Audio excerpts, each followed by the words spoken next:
Hey there, and welcome to the A.D.K. Rock and Metal Network. I am Dave Dubs, one of the hosts, and joining me as well, I would say always, but on a lot of videos, we have our other hosts, Andy Edwards and, of course, Kirk Houghton. How are you guys this morning? Good, excellent, well done. The silence is deafening. How's life for you, Kirk? Yes, very well, thanks, Dave. Early on a Sunday morning, but all good, thanks, mate. I know, it's weird. It's like I feel jet lagged. I don't know why.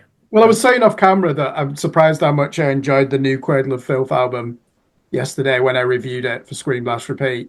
And it's album number 14 as well. So it's good, isn't it? When you get a band and you just get used to them and then they surprise you with a new album, 50 minutes, some absolute bangers on there. Yeah, impressive that they're still writing records that, can keep someone like me interested. And that was Kirk's random statement of the day. That's how I am. So let's move on. Yeah, this is not a Cradle of Filth album review. It's something completely different. I don't know why we're talking about Cradle of Filth, but let's talk about what we are here to do today. We are going to talk about check out the new video from Jackals Backbone. The song is Fear. It's the last one to feature Becca. She's moved on from doing vocals for the band into doing her own personal things. Decided it was time was enough to move on. And they have a new lady coming in. I don't believe is involved in all in this video. But obviously we've not seen it, so we don't know. Maybe there is. We'll have a look and see. But I know this was the last vocal outing for Becca for the band. Now, obviously, Jackals Backbone is a local Hertfordshire-based band. Been part of the scene for a very long time. Took some time out. They went quiet for a while. Then they came back and did some more stuff, and then played some shows. And then they've had obviously the lineup change. But good to see them actively pushing forward and doing some new stuff, which is great. And we actually have them on our 18th of December headlining our end of year show this year. So really important that we obviously talk about that as well. So they will be headlining at the 66 Bar on the 18th of December for our big Christmas do, which will be a lot of fun. Any kind of thoughts ahead of seeing this video, Andy? I've seen a very short sort of promo on TikTok. I don't think there's any audio. Becca looks fantastic. Her hair looks amazing. It looks quite sinister in the setting that she's in. But no idea about this song. I haven't sort of been in contact with the guys as to what this might be about or how it might sound. They've had a few challenges over the years. There was a guitarist brought in that didn't work out and disrupted the sort of flow after they done very well in the Hitching Metal to the Masses in God knows. Was it 2019, wasn't it? Yeah, 2019, before COVID. I think they got to the final and played Bloodstock. They had, the Red Mist Descending album came out around that time. So they've had a few challenges over recent years. So hopefully with the, I think her name's Tamia. I might be wrong on that. I do apologise if I haven't said your name right. But they've got a new vocalist in. So it's a new chapter for the band. But this is the sort of closing era for Becca. So let's see what her sort of swan song is. Kirk, any thoughts? Yeah, by the way, it's worth noting one of the former guitarists is now in Andy's band, Nomadic Rain, Sam Farrington. To me, that's the classic lineup. Greg, Sam, Becca, and Jake. But I'm friends with the new guitar player who's also the bass player in Sentient, and I know that he's brought a lot of vitality and probably given the people like Jake self-belief again. It's like, yeah, and Greg, let's keep this going. So is this a standalone single, do we think? I think so, yeah. Looking forward to it then. Yeah, I think it's a standalone just because I think it must have been almost basically finished prior to Timia coming into the band. So I think they wanted to put your pussy down, Andy. For fuck's sake. She never comes up here. Get down. So, well, my dog's disappeared, so I don't know where he's gone. Let's go check out Jackals Backbone and the single Fear. We can, we'll do it from start to finish, no pausing, and then share thoughts at the end. So let's get to this.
Okay, there we go. That was Fear and Jackals, a Backbone. Let's round the room it, talk about what we liked and what we thought about the whole track as a whole. Andy, kicking off to you. Yeah, I'm friends with this band and followed them probably since 2017, and they've distinctly female-fronted death metal without any question of doubt. You know, that's the way you would describe this band. But if you was to put this on and say, "Here's a new track, listen to this," I never would have guessed that was Jackals Backbone, even from Becca's vocals, which sounded very dark compared to the previous material. Same with the music. It was bordering like depressive, suicidal black metal territory. You know, the tempos come right down. Guitar tone sounds very different from the previous recordings, but I really like that. I don't know if this is the direction the band are going in with the new era. It might be an indication that that's what they're going to do. But that was really good. I really enjoyed that. The video as well has got lots of rewatch values. It's well shot. There's a really clever storyline. It rightly focuses on Becca from start to finish. For her swan song, I really like that aspect. And there's some other characters brought into the story element of it. The sort of Star Wars type droid and the figure in white. I mean, that's really interesting what they've done there. And overall, really well shot and a really good video concept. But yeah, music. I'm really surprised at how different it is from anything else I've ever recorded. So this is really interesting. I mean, the final bar sounded like almost like an Iron Maiden riff. You know, the outro to the song, which I think that you can hear in other Jackals Backbone songs. But there's some haunting sort of lead melodies towards the beginning. I'm really, I'll look forward to watching that again. I don't know if you can send a copy so I can get another view. I enjoyed that so much. I want to watch it again right now. That was very interesting. I really enjoyed it. And the next chapter for this band. And, then hopefully they can build on this and sort of follow on from their previous successes. How about you, Kirk? What was your take on this one? I always think to the press release when Red Mist Descending came out, it was Imperative PR that handled it, and it said, if you like Sepultura, Iron Maiden, Arch Enemy, and Nervosa, and Andy's right, this is quite a big change. So there's a sludgy guitar tone, which is unusual for that kind of arpeggiated mid-range riff that starts the song, and there was some interesting synthesizer underlays as well, like synth-based notes, drones underneath there as well.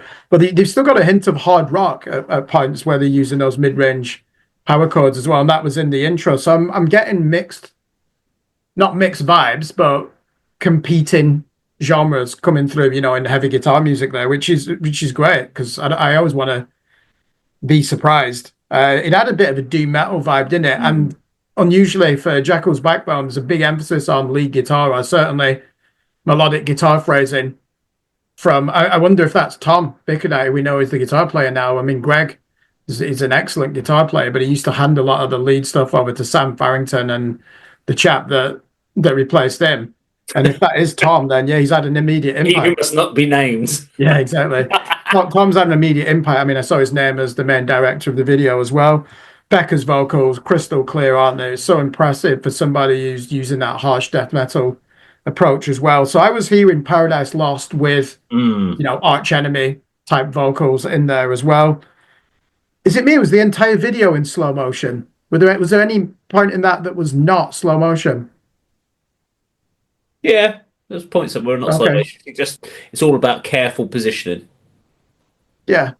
Yeah, I like the new direction. I like that there's a lot more lead guitar in it as well. And I assume that's Tom that's brought that. And as a video, we've mentioned the word swan song. Yeah, it's a new chapter for the band, isn't it? When Tamia comes in, and no one needs to tell her that they're big shoes to fill. And looking forward to see if she can do that. I've seen her get up on stage as a member of the audience and roar into the microphone. I think that's how the band scouted her, which is a great story in itself. But yeah, just want to say thank you to Becca for producing fantastic music, giving us all some self-belief and giving us a standard that any vocalist locally, you need to be looking to her. And I think she's going to be going on doing some stuff on YouTube, isn't she, as well? Because it'd be a shame to let that go to waste. There's not many that can achieve that level of clarity that she does, and with so much power Mm. in her death metal vocals. Okay, well, it lends it over to me to talk about this. So first of all, big props to Becca there, because if you look at the video, so when she's sitting there lying on the ground in this grass, you can see there's frost on the ground. This was filmed during the winter, and she's sitting there wearing a dress, bare-legged, and she's sitting there, and I'm looking as she got up, and all I can see is the frost all over the ground. So fair play. I mean, she's having to walk through the woods and stuff like that. Must have been bloody freezing to be doing that. So fair play to her in that one. Great look. Love the filter of the video. Definitely got rewatch value because obviously you can start to put in the different elements. So you need to break down all these different, basically symbols they've put in. The characters, they mean something.